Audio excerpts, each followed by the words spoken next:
Ladies and gentlemen, welcome to Datacron Set 29 review, the good, the bad, and the awesome.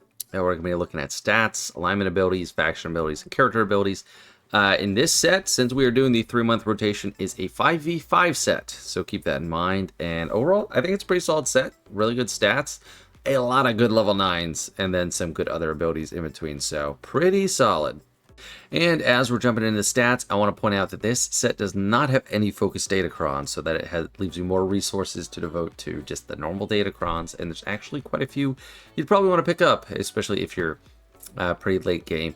Again, we have defense 2 in a row, and it's by far the best stat that we have on datacrons because they give it in such high volumes. These are level 7 and 8 values you're seeing, but you could really load up on defense, so that is definitely the one to shoot for. Offense and potency, I'm both giving the bad label. Offense is obviously a great stat in general, but the numbers you're getting are pretty bad, and the level 1 and 2 bonus is 1 to 5%. So you could get some real dud numbers with this. Even if you got every single roll to go your way, you're capping out at like 70% offense. So it's much better off going crit damage or armor pen for damage. And potency, that is a high number, but it's just the one I'm always rolling away from to try and get something else. Health and protection seem like they're always there. Solid numbers again. Protection was not in the last set, so even though it's like a Jedi Knight Cal set, we didn't have protection to go with the JML team. But solid. Everybody needs survivability, unlike damage, where it's only maybe like half the characters are really caring about the damage. But crit damage, still a really solid option. Armor pen as well. There's no resistance pen or anything like that. With crit damage is the nice, if you're going just overall for flexible damage, crit damage is usually the way to go, because it affects special damage and physical damage, and armor pen's only physical, and while physical is more prevalent, you might as well have something more concrete in mind, and also not all physical damage dealers have a lot of base armor pen. So that is stats. And for alignment abilities, dark side abilities are clearly on top. We have 25% turn meter start, we got the offensive buffs level 3 for basics, and we have tank revive.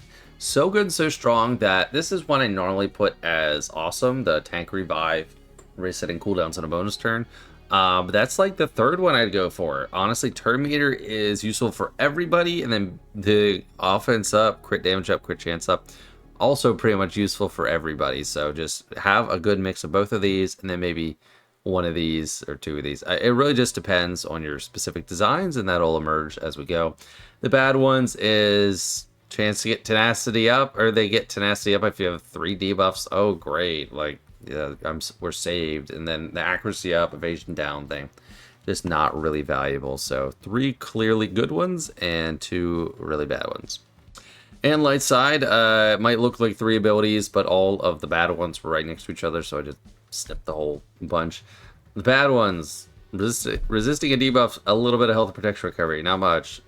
25% chance to dispel debuffs on themselves, and then when you evade an attack, gain 5% max health and max protection till the end of the battle. Now that could be manipulated. I just don't think that it happens in the volume that you need, because I mean, compare this to the plus 15% health and protection for every other light side ally or something. That's starting out with like 30% in 3v3, 60% in 5v5. It would take a lot of dodges to get there, so it's just not really very good. And then the other ones that are, the only ones that are palatable is this 3% health and protection recovery from getting a buff. This can be pretty useful, especially with teams that have gained buffs in bulk, like a Bo-Katan Mandalore team. And then the other one, evasion up, health steal up, and health up when using a special. They're like not S tier or even A tier buffs, but they're all like pretty broadly applicable. Like, of course, everyone would like to dodge, everyone would like to have more health, and everyone would sometimes like to steal health. So nothing great from the light side. They're really going to shine on those level 6s and level 9s. For our level 6 abilities, first we have Inquisitors, and we have the same one back that we always get, at least. I think it's the same. And when an Inquisitor allies inflict purge, they get 5% defense, offense, and tenacity. So that stacks up pretty quickly because it's a volume business, especially Reva at the beginning from her leadership. I think that applies. I don't know fully. And if purge is consumed or dispelled, there's expose. So you can get up to 6 exposes at once. It means everyone is just like waiting to get poked, and they're gonna melt from all those exposes. Really strong. And then when they use an ability against an enemy with Purge, a random other Inquisitor ally assists, dealing 5% bonus damage per stack of Purge, and they inflict another stack of Purge, which can't be evaded. So just a lot of things. I think the expose is the most threatening part of it, but everything about it is strong. This is the clear one to go for. Decent options. I mean, revive prevention, that can be situationally good, although I always go for this for the one or two Inquisitor teams I use. And then irresistible blind on at least one enemy, that's okay. That's fine. The ones that are rated as bad, when Inquisitor allies start their turn with fewer than 2 buffs, all other allies gain 15% turn meter. Now on an Inquisitor team, there's lots of buffs to go around, so this isn't going to trigger much. Where it could be manipulated is if you put a random Inquisitor on a team where he's not going to get a lot of buffs, he might be feeding turn meter a lot, but I don't think that would really amount to anything fully. But I could see some niche manipulation of that. And then this is the irresistible mark on at least one enemy. This is usually not good. Sometimes you end up just hitting a tank, and even if you dispel them, then you're stuck because of the mark. Like, it's just not a good ability. So one clear favorite. If you have multiple Inquisitor teams you're running with it, then get it twice. And our light side faction, the Rebels. This is one of the largest factions in the game, so there is a wide variety of applications.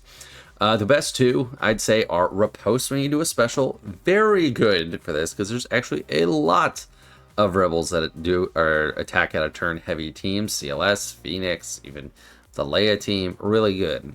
And then 100% crit avoidance and crit chance for 2 turns when crit. That's going to be awesome too for most teams. I wouldn't use it on Leia. I'd go for Riposte. Like, if a team has attacks out of turn, you go Riposte. A couple good ones too. Defense penetration up and offense up for 1 turn at the end of your turn. So just after the first turn, you're going to always have that as long as you're not getting dispelled or buff immunity or something like that.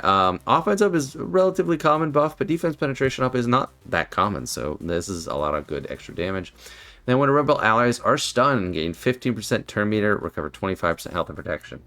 Stuns actually kind of happen relatively frequently in the game, so that's a nice little tricksy ability to add on. I wouldn't prioritize it over Riposte though. And then this chance to remove turn meter when attacking a turn. If you have like a Mon Mothma team, everyone's always assisting. It will happen more, and you could like probably loop a single enemy pretty easily, but overall not as good as everything else. Now for the level 9, starting with Inquisitor abilities, they're all pretty good. These two are only in green for just normal good instead of awesome because of the other options available. Start with Inquisitor Bears because it's a shorter one. When she uses Flicker of Light to dispel all buffs on target enemy and inflict vulnerable on all enemies for 1 turn. Whenever she attacks an enemy with Purge, they're blinded for 1 turn. So that's just good. That's really solid. I don't think it's huge or massively game-changing, but it is quite good. And then 8th Brother, it really kind of stands out, and this is pretty strong for a good rating. The first time an enemy is inflicted with Purge, so if you're running like a Reroll Inquisitor team, that's going to be everybody. 8th Brother gains 5% offense, 5% potency, and 10 speed. That's 25% offense, 25% potency, and 50 speed in 5v5.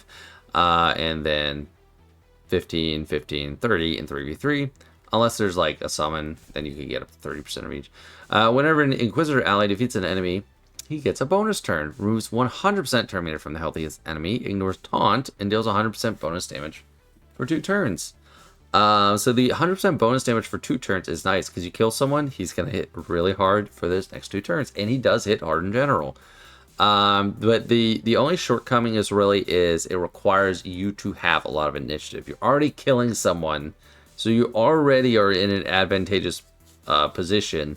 So that's the only thing. It's kind of like a win more or punch down ability, not a always there, always present kind of thing. On the other hand, Grand Inquisitor, I'm saying Grand Inquisitor, I think it's the best one out of these. When he's active, allies are immune to fear and stun. Very important crowd control debuffs. And then whenever an ally or enemy is defeated, Inquisitor allies gain 50% turn meter. So that's an ally or an enemy. And then you have, for allies, you have Reva, who just comes back a couple times. So that's free turn meter, free damage immunity. The damage immunity, it is dispellable. It just can't be copied. And then cooldowns are reset. This is extremely strong defensively and offensively. On offense, you keep the pedal to the gas. Like, you kill someone, you keep going defensively. it's really hard to deal with, especially with a tank that revives 2 times. Really, really strong. The one to go for, the best dark side one. Marok. Whenever an enemy is inflicted with Purge, Inquisitor allies recover 10% health. So we're still thinking of him, to me, with the Balin team. Which we've had a lot of Balin bonuses in a row. It's hard to know which one to use. Whenever he assists, he deals 2% bonus damage for each stack of Soldier of Fortune. I would guess that means Soldier of Fortune he has, as a pretty clear guess. But that can add up a lot. And then whenever Purge is dispelled from an enemy and inflicts 2 stacks of Purge on the enemy, he gains advantage for a turn. And when he scores a critical hit, which is facilitated by the advantage, all Inquisitor allies, him, gain 5% defense up to 100% until the end of the encounter. So just nice little boost. It's all about him on the Balin team. There's nothing else for anyone else there. But it's decent. I wouldn't use it over any of the other bonuses for Balin that we have out right now, like the Focus Datacron, but once it expires, sure. The biggest thing to me is the bonus damage for each stack of Soldier of Fortune. That can add up a lot. And then Riva actually has a pretty good ability too. I would prioritize Grand Inquisitor. Whenever any character is defeated, she gains hatred for the rest of the battle, which normally she already has. While she has hatred, she also has 100% counter chance and 50% crit damage. So that counter chance is going to be really annoying with the crit damage as well. At the start of a turn, all Inquisitor allies with Taunt dispel all debuffs on themselves, so her. Recover 20% max health and protection and gain 20 speed for 2 turns. So that's just a nice durability, more annoying. It's not game-changing like the Grand Inquisitor one. So all really good options. Grand Inquisitor is the clear top of the pack, though. And Rebels, these are really strong, and they're pretty much all for like different teams. So there's a lot to go for. Yeah, I honestly want all 5 for my main account. So Princess Leia. I made the choice to bump her to good compared to the other 3 that I have in awesome. But it is pretty strong, especially with the Luke, Stormtrooper Luke team. However, that team's more of a 3v3 team, and this is a 5v5 set, so keep that in mind. At the start of the battle, if there are no Galactic Legend allies, effects are active. When Rebel allies attack out of turn, they gain 5% defense up to 120%. If that was stacking infinitely, it might be better. Whenever she crits an enemy, she gains 5% up to 120% extra offense until the end of the encounter.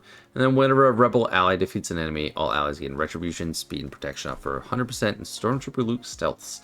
So this is kind of a similar complaint that I have with the 8th brother. It's a win more Datacron because you have to defeat an enemy to get the biggest bonuses: Retribution, Speed up, and Protection up. And that Protection up can be dispelled. So it's a good keep your foot on the gas, but it's not like a huge preventative measure. And the stat gains are capped. Admiral Raddus, this is kind of similar to, if not the same, as a clause from his Focus Datacron not too long ago. If he was in the leader slot and everyone else is Rogue One, inflict defense down to expose for 2 turns on all enemies. Nice little bonus. When he uses a basic, he calls another Rogue One ally to assist. But the best thing is he can't be defeated while K2SO is active. And this is really useful in offense because the AI doesn't know what to do. They don't know that Jin can't die without Raddus being dead, and they don't know that Raddus can't be dead without K2. K2 is a tank and has kind of like a flaky taunt that goes away all the time. But they tend to want to go for Admiral Raddus or Jin over a tank. They don't want to hit the tank. So this is a nice, good little cheese strat. And since it is a 5v5 set, I think that's more powerful than normal. So I think this is great. Really nice, strong cron. But to me, the cream of the crop of this set is probably these 3 Rebel abilities plus the Grand Inquisitor cron. First, Chirrut. I think this is probably the best, has the highest potential, because we've had it before, and it's insane. If the allied leader is a Rebel fighter, so Saw Gerrera, whenever an ally gains a stack of heal over time, Chirrut and Baze gain 10% offense, stacking, no cap, till the end of the battle. Their damage, I was skeptical the first time this ability was in, because they don't do that much damage to start, but this is insane. Their damage goes so high. They can one-shot GLs. It is crazy. And then Chirrut also gains 5% turn meter. So he's taking a lot of turns. Whenever he uses a basic ability, Baze is called to assist. And the good thing is this is a 5v5 set, so they are a nice add-on to that Saw team. In 3v3, you definitely want Luthen, and then I guess you could do Chirrut. He's missing out on his buddy Baze, but you have the best of both worlds in 5v5. They hit so hard, and remember, we have Riposte in the set. And Chirrut counters. So, yeah, the Riposte ability and that's going to be crazy on the Saw team. Must have. I really hope I'm able to roll this because I don't have the best luck with level 9 rerolls. And then Drogon, at the start of the battle, all rebel allies can keep stratagem. So that's going to be plus 50% offense and potency. And he assists them whenever they do anything.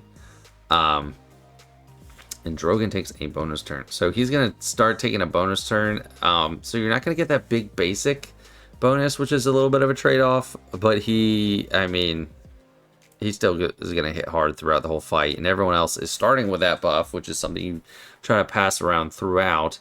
Rebel allies gain 200% max health and are immune to ability block and fear until the end of their first turn. So I think the way it happens is the 200% max health bonus goes away. But then also it's just, you can't get a huge jump on them, especially like fear teams ability block. Like ability block is probably the biggest thing. Fear not as huge because they are fearless, but it's just a nice boost. And keen stratagem is always really nice. Then the Hera ability. This is going to be a kind of a game changer for Phoenix and definitely going to make them relevant for a little while, I think, especially 5v5. Whenever Hera uses play to strengths, that's her assist call. So that's usually the first move you use anyway. She gains backup plan. Whenever she's active, Phoenix allies have 50% crit chance extra, 50% crit damage. Very nice, of course. Whenever a Phoenix ally attacks out of turn, all the time, they recover 10% health protection and gain 5% defense penetration up to 100. Whenever a debuff is dispelled on a Phoenix ally, all Phoenix allies gain 5% offense up to 80%. Now, the kind of classic counter I don't know if this is not the same as any Hera ability we've had before, but the classic counter was Lord Vader. I don't think that's going to fly anymore with clones, but that was like all the most debuffs that you got against you real early. Inquisitors, I don't know how this lines up against an Inquisitor Kron that's loaded up, but you get a lot of debuffs to start with that, and then you're going to get your offense up. The biggest thing, the game changers, if all allies are Phoenix and Hera's the leader, which duh, when she damages an enemy during her turn, she instantly defeats that enemy if she has backup plan once per battle. So normally her backup plan ability she cannot give to herself, but that's why this is here. When she uses play to strength, she gets backup plan, which is just nice in general. It's like she's gonna basically have permanent backup plan, because that assist comes around. I think it's like a 3-turn cooldown. Even if it's 4, it's gonna be semi-permanent backup plan. So she'll come back when she dies, and then you're gonna get an insta kill on her second turn. So it's kind of like Jedi Knight Cal's boost. It's like second turn, you get an insta kill. That's really good. It's not a permanent defeat, which would be next level for countering Reva, but still really nice. Whenever a Phoenix ally defeats an enemy, all Phoenix allies gain foresight for 2 turns, and Hera gains a bonus turn. So she's going to be getting a lot of turns to cycle through, which is just good for the turn meter loop. Practical application, I'm not sure what their best counter is going to be to.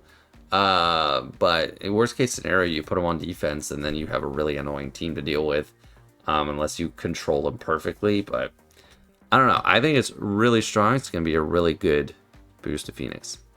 However, just a negative little reminder that we are still stuck with a Relic 6 mandatory investment level for every member of the team for levels 7 through 9 to apply. So if you do want to run Phoenix, you need Relic 6 and up, which I don't even have on my main account yet. So if I want to use this, I'm going to have to bump them up. It's pretty annoying. I do hate that they're doing this, but it's still there. And then to close out with reroll priorities, I've emphasized the whole time these level 9s are really good. I do think you should try to make sure you're at least getting Grand Inquisitor, but try to get the good ones, a few of those, especially Rebels. I think Princess Leia is probably the least applicable, but most late game and game players have a functioning Radis team. Phoenix is close to ready. You have a Leia team, and you're going to want Chirrut and Baze up to speed, so that's really good. Stats, second, because defense is a stat, and that's a huge priority. Third priority is faction, because we have some good faction abilities. And alignment level 4, just because the light side really sucks, and dark side has like 3 out of the 5 are good options. So it's probably the least consequential. Although you definitely do want a lot of dark side turn meter up. So that's it. It's a good set. Don't have any focus datacrons to talk about. And it is a 5v5 set, so make sure you get a few good ones for those teams you are using. All right, thanks so much for watching, everyone. Hope you enjoyed. See ya.